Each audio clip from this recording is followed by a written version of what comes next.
Let's paint a 5-minute watercolor. I got the idea from my sketchbook and it's a potted flowering plant. I will begin by using sienna and burnt umber for the pot.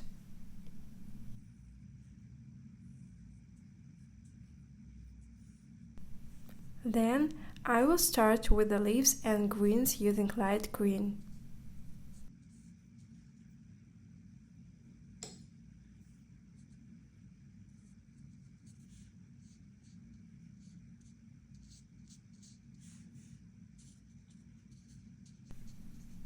While it's still wet, I can add more blue to make the leaves look more natural.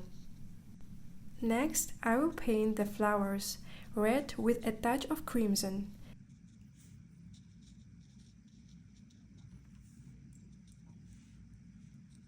Don't make the plant too symmetrical.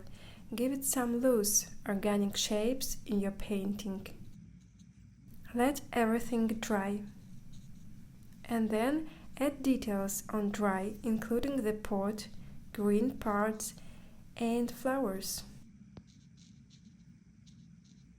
There you have it. You can use this method for any potted plants, and it's a great way to master watercolors. I hope you enjoy this cute little tutorial.